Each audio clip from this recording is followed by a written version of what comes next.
Greetings and citations, everyone. Recently, we've been told what the latest expansion and setting will be, the Dragon Isles.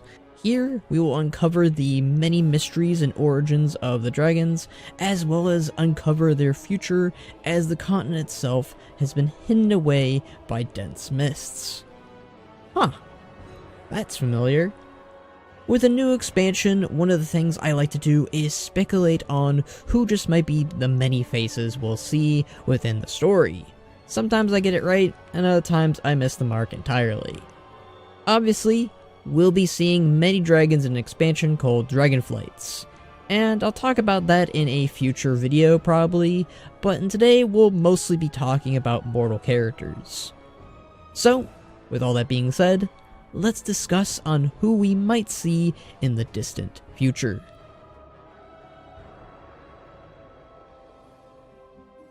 Bran Bronzebeard. We've been told already that the Explorers League will be venturing to the Dragon Isles to uncover its many secrets and mysteries for the Alliance. With it having so much knowledge on both the dragons and the titans, who better to lead such an expedition of the Explorers League than none other than Bran Bronzebeard, brother to Muradin and Magni. Bran in the past has helped us uncover the secrets of Ulduar, Uldir, and Oldham, and I would not be shocked nor surprised if he did the same thing here with so many Titan Watchers all about. Perhaps Dragon Isles is where Oldaz is. Regardless, I think it's about time we see the dwarves again, and Bran would be the perfect face of the dwarves to uncover the many secrets of the Dragon Isles. Tethelen Bloodwatcher.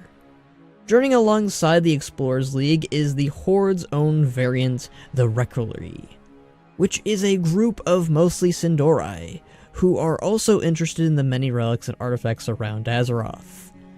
Tethelen Bloodwatcher is the leader of the Rexar. Tethelen's own goals is to help break his people's addiction to magic, and to this end, he hunts down relics that can hopefully one day cure this addiction, or at the very least help sate it. He also wants to find relics that can help defend Silvermoon City.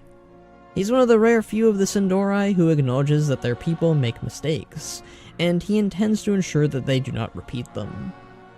I would love to see him play a larger role within uncovering more relics to help his people and the Horde. Salandra. Some time ago, Horde veterans may remember they helped bring joy and adventure for a Sin'dorei orphan. This was none other than Salandra. Now grown and adopted by the Blood Knight leader Liadren, she's a student of hers and is a paladin for the Horde, and even helps drive off some of the Scourge in the aftermath of Zoval's defeat. With an expedition to the Dragon Isles led by the Rexar, namely Blood Elves, it is very likely and possible that Salandra will come along with us. Her dreams were to one day ride a dragon and be more powerful than the mages of Dalaran, which could bring up some red flags maybe. She even upset many of the bronze dragons when she visited the Caverns of Time as a child, and it was Nozdormu's mate, Soradormi, who got them to stand down, claiming that her fate is not certain, and that she should not be blamed for the actions she may one day do someday. This could imply that Salandra will do something massive that impacts the dragons in some way. Perhaps it is she who leads the death of Soradormi, and perhaps the first downfall of Nozdormu. Time will certainly tell what kind of person Salandra may be. Koak. In the early days of Pandaria, a young Dragonmaw orc named Koak discovered the lessons of the Order of the Cloud Serpent, that the Dragonmaw ways were wrong, and that he was more than just a Dragonmaw, but he was an orc who valued freedom and honor. He bonded with his Cloud Serpent named Steel, and together they went on to join the Darkspear Rebellion to oppose Garrosh's reign as Warchief. The Dragon Ma have a dark and twisted history with the dragons, and Koak is one of the few within the clan who is disgusted by their past and history. I think it would be incredible to see such a character on the Dragon Isles, joined in the expedition with the Reclary. Finally, a Dragon Ma whom the dragons can interact with and not be filled with dread. Perhaps they could even have a storyline between him rectifying the Dragon Ma and changing their ways entirely as a new leader for them. Chen and Lily. Exploration is one of the major themes of the Dragon Isles, and who better to go exploring with us than the brewmaster himself, Chen Stormstout, and his niece, Lily. It's been a while since a new continent like this has opened up, and it would be totally in character for Chen and Lily to show interest in such a new landmass that the dragons call home. Surely, the dragons have hearty drinks they consume, right? And if not, Chen would oblige them with his own. And finally, we could perhaps see Lily grow up and not be stuck permanently as a child as she has been. I believe she's around the same age as Anduin, or at the very least very close. Perhaps this could be a passing of the torch for Chen, and Lily takes on Chen's task as the explorer of Azeroth and the most, world-renowned brewer or brewmaster of the planet. Could at last finally explain what the hell happened to Chen's hat. Lily is wearing it now. Khadgar. The student of Medivh and the leader of the Kirin Tor. Khadgar is one of Azeroth's most stalwart defenders and a seeker of extensive knowledge. We saw him lead the fight against both the Legion and the Iron Horde, and took a step back when the two factions were starting to rise up against one another. He has since returned and has been confirmed to play a role already. No longer is he cooped up within Karazhan, and it would not be out of the question for someone of Khadgar's caliber to return in to help the defense and exploration of the Dragon Isles, for whatever threats that may come. Especially given his friendship with both the blue and red Dragonflights, it makes sense for Khadgar to show up yet again. Mela High Mountain. High Chieftain of the Tauren within High Mountain, Mela is one of the leading members of the Horde Council, and also has a steep connection to the Black Dragon, known as Ebonhorn, aka Abessian, who her ancestor Horn High Mountain freed from the corruption of the old gods long ago. It's highly likely and even possible that Ebonhorn will journey to the Dragon Isles alongside Rathian, whom are both unfamiliar with their ancestral home, as neither were born there. And tagging along with them could be Mela, who could also share an interest in her friend's history and possible fate. Perhaps she's even joined by her good old pal and friend, Bane, if he's not busy taking a rest. Tyrynande Whisperwind. Leader of the Kaldorei people, Tyrynande has undergone a long journey of sorts. Her people were wiped out in the Fourth War by the actions of the Horde. Since then, she's been on the hunt for Sylvanas Windrunner, and was able to punish her for her actions by having her free the souls from within the Maw, which she is still doing. Now, she's back home on Azeroth, and apparently will play some form of a role on the Dragon Isles. I suspect she'll have something to do with the Green Dragonflight, as she had with Ysera back in Val Shara. Perhaps it has something to do with Marithra, the current leader of the Green Dragonflight, or with the Emerald Dream. Thrall. Thrall was once the acting Earth Warder during the war against Deathwing. Thrall was quite important in the arousing of the dragon aspects to take the fight against the former Earth Warder Deathwing.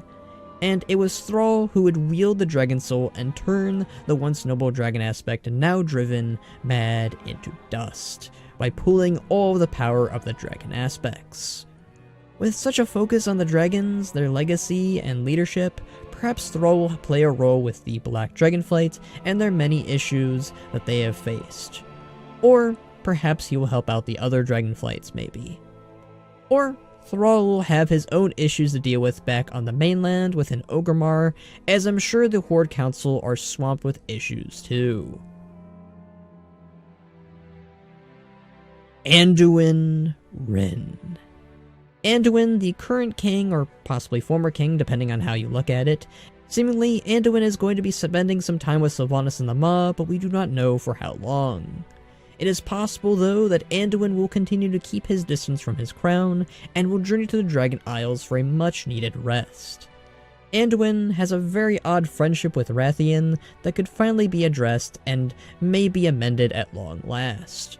Perhaps the two will work out their own issues of being leaders together, as Rathian himself is going to be trying to lay claim to his father's former duty as the leader of the Black Dragons, but he's going to be facing others who are also interested in that role. It was also noted that Anduin would one day lead the many races of Azeroth, including the dragons, against the final threat. Perhaps this could be a good way for him to understand the dragons whom he will perhaps one day lead into battle. That, or similar to Thrall, Anduin will be taking a bit of a break, and I for one do not blame him. Voltoise. One of the more powerful mages of the Nightborn people, Voltoise at one point befriended a blue drake known as Stelagosa within Azuna. The two bonded over their love for magic, and specifically ley lines. Some believe friendship is not exactly the word for the two, and I could definitely see them moving past that at some point.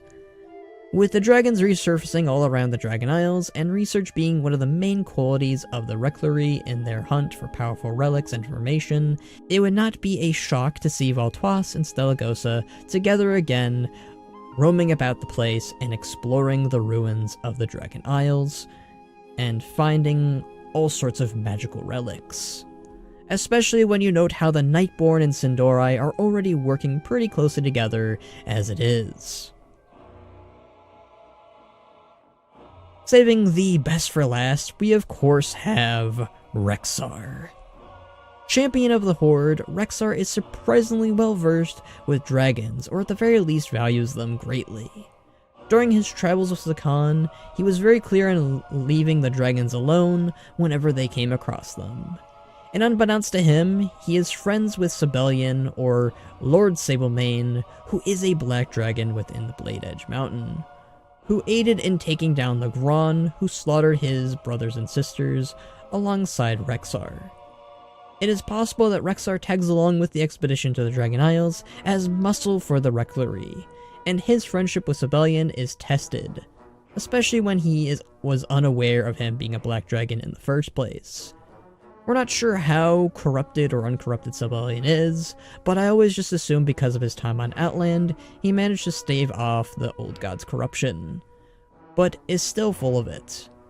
Perhaps Rexar will save Sibelian alongside Rathian and Ebonhorn, maybe. But those are my thoughts and wishes for the mortal characters we could see for Dragonflights. Who are some of the characters you'd like to see utilized? Let me know down below. If you guys like this video, feel free to drop a like or subscribe. You can check out my other social medias in the description. You can also check me out on Discord, where we talk about all sorts of things. And if you like me enough, you can support me on my Patreon, like these amazing folks here. It helps me a lot to provide you with a ton of these videos. But until next time, my friends, see ya!